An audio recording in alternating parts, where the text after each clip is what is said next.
Hi, my name is Paul De Cinque and I'm Chair of Music Education and Brass at the UWA Conservatorium of Music. Today we're going to look at the drum kit and writing basic patterns for the kit. You may want to use the drum kit as part of your compositions for ATAR Music. So, the drum kit is made up of 3 sections. Let's start with the drums. We have a bass drum, which is operated by a foot pedal, and a snare drum that you strike with a drumstick. Here is one of our students, Dylan, playing these 2 instruments. Now we move on to the cymbals. Firstly, we have a hi-hat. It has 2 cymbals placed together, and you use your foot to play them closed together or open. Then we have the crash cymbal and the ride cymbal. Here is Dylan playing these 3 cymbals.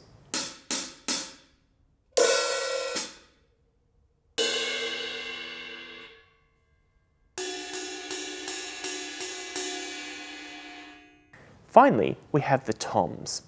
We usually have up to 3. 2 will be mounted on top of the bass drum, and then we have a floor tom. The bigger the tom, the lower the pitch. So now we know each element. Let's go through how to write for the drums. We use the normal 5-line staff, but we use a different clef. You can see here the clef that we're going to use. It's just 2 vertical lines. This is usually called the percussion clef. To write a note for the bass drum, place a normal note head in the first space, and you will usually have the stem facing down. For the snare drum, place a normal note head in the 3rd space, and you will usually have the stem facing up. The hi-hat goes in the space above the 5th line, and use a cross for the note head instead this time. The stem will usually go up, and it usually also connects with the snare drum stem. Finally, if you use a crash cymbal, put it on the first ledger line above the staff with a cross note head again. On the screen, I have a basic rock pattern. The bass drum is played on beats 1 and beats 3, and the snare on beats 2 and beats 4. The hi-hat is playing constant quavers. This is a really simple pattern that you can use for a standard rock song. Here is Dylan demonstrating this beat for you.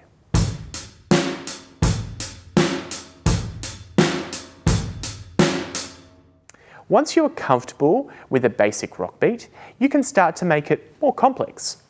Often drummers will use more bass drum than just beat 1 and beat 3 to give their basic pattern a little more drive. Here is Dylan modelling a more complex rock beat with the notation on the screen as well.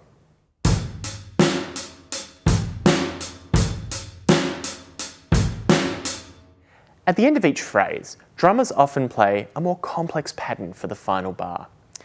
This is called a fill, and it basically reduces the monotony of playing the same pattern over and over again. Often drummers use their toms in fills as well.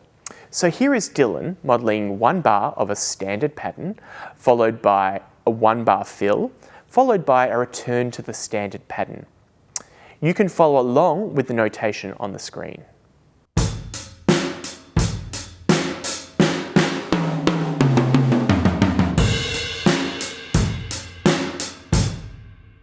It's good practice to write a fill at the end of each 4 or 8 bar pattern. Your teacher will help you work out how complex, how long, and how often you should do these fills in your composition projects. Ask them for some more advice on this. Now let's move on to a ballad beat. Sometimes you'll want to use a rock style pattern for a slower song.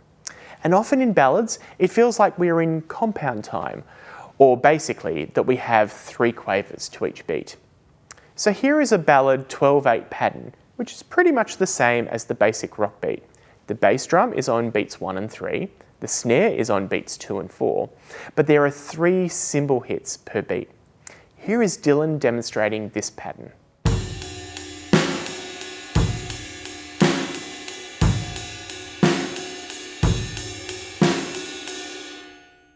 Finally, let's have a look at a swing beat.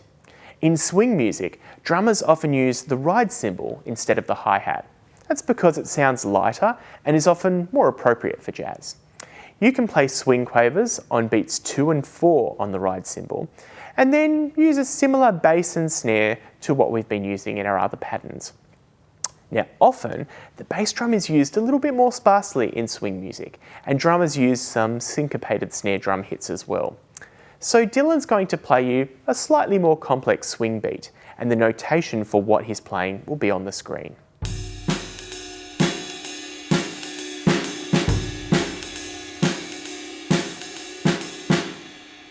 There are so many great videos on YouTube about drum beats, so I encourage you to look around and check out the wealth of information out there. Also, if you have a kid at your school, ask your teacher if you can practice some of these basic patterns.